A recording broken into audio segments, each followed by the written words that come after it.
የመጥረቢያ ፖለቲካ አክተሮች ለውጭ ኃይሎች መጠቀሚያ በመሆን ኢትዮጵያን ሰላም እየነሷን ነው ሲሉ ጠቅላይ ሚኒስትር አብይ አህመድ ተናገሩ። በኢትዮጵያ በተለያዩ አካባቢዎች የሚንቀሳቀሱ የታጠቁ ኃይሎችና የመጥረቢያ ፖለቲካ አክተሮች ከታሪክ ባለመማራቸው ለውጭ ኃይሎች ስውር ፍላጎት መጠቀሚያ እየሆኑ መምጣታቸውን ገልጸዋል። እነዚህ አካላት ፍላጎታቸው በውጭ የሚገኝ ገንዘብ፣ የኃይልና የዲፕሎማሲ ድጋፍ ላይ የተመሰረተ በመሆኑ የሚወክሉት ማህበረሰብ እውነተኛ ፍላጎትና ጥቅም ማስከበር እንደማይችሉም ጠቁመዋል።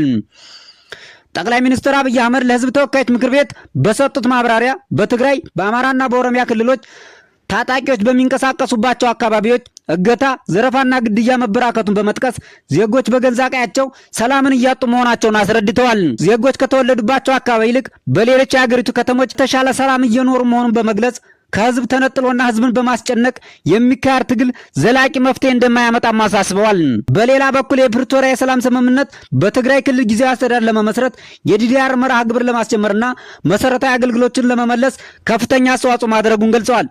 ሆኖም ከስምምነቱ በኋላም ትንኮሳዎች እየተፈጸሙ ሲሆን በዚህም የትግራይ ህዝብ ችግር ፈጣሪ ሳይሆን ዋነኛ ተጎጂ እየሆነ መምጣቱን ገልጸዋል። እነዚህ ኃይሎች ከድርጊታቸው የማይቆጠቡ ከሆነ የኢትዮጵያን ሉዓላዊነት ለማስጠበቅ ምላሽ እንደሚሰጥም ጠቁመዋል።